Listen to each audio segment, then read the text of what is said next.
25% ಪದವಿ ಪೂರ್ವ ಎಲ್ಲ ಇದು ಇಲ್ಲ ಮತ್ತೆ ಕೊರತೆ ಆಗಲ್ವಾ ಸರ್ ಇಲ್ಲಿ ಅಂತ? ಏನು ಕೊರತೆ ಆಗಲ್ಲ.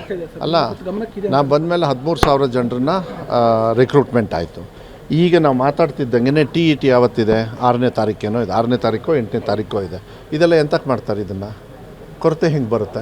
ಪ್ರಮೋಷನ್ ಕೊಡ್ತೀವಿ ಅಂತ ಪದವಿ ಪೂರ್ವ ಪ್ರಮೋಷನ್ ಕೊಡಬಾರ್ದ? ಪ್ರಮೋಷನ್ ಅರ್ಹತೆ ಇದ್ದಾಗ ಕೊಡಬೇಕಾಗತ್ತೆ. ಏನು ಹೇಳಿ, ಯಾರು ಹೇಳಿದ್ದು ನಿಮಗೆ ವೇಕೆಂಟ್ ಆಗುತ್ತೆ ಅಂತ? ಅಲ್ರಿ, ಇನ್ನು 12,000 ಜನರನ್ನ ತಗೊಳ್ತಾ ಇದ್ದೀನಲ್ಲ, ಅವ್ರನ್ನ ಎಲ್ಲಿ ಸೇರಿಸ್ತೀರಿ ನೀವು? ಮನೇಲಿ ಕೂರಿಸ್ತೀರಾ?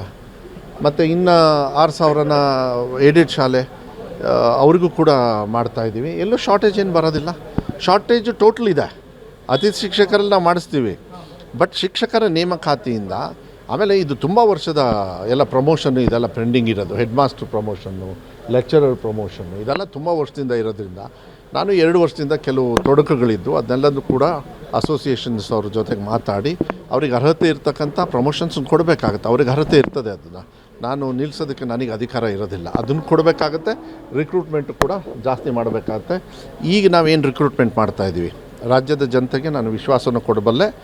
ಈ 12,000 ಪ್ಲಸ್ 6,000 ಅನುದಾನಿತ ಹಾಗೂ ಸರ್ಕಾರದಿಂದ ಏನು ನಾವು ಆಗಲೇ ನಮಗೆ ಸ್ಯಾಂಕ್ಷನ್ ಆಗಿದೆ ಈ ಪೋಸ್ಟು, ಅವರೆಲ್ಲರೂ ಕೂಡ ಮುಂದಿನ ಅಕಾಡೆಮಿಕ್ ಇಯರ್ ಒಳಗೆ ಪಾಠ ಹೇಳ್ಕೊಡೋದಕ್ಕೆ, ಮಕ್ಕಳನ್ನ ವೆಲ್ಕಮ್ ಮಾಡೋದಕ್ಕೆ ಅವರೇ ಮುಂದೆ ಕಾಯ್ತಾ ಇರ್ತಾರೆ.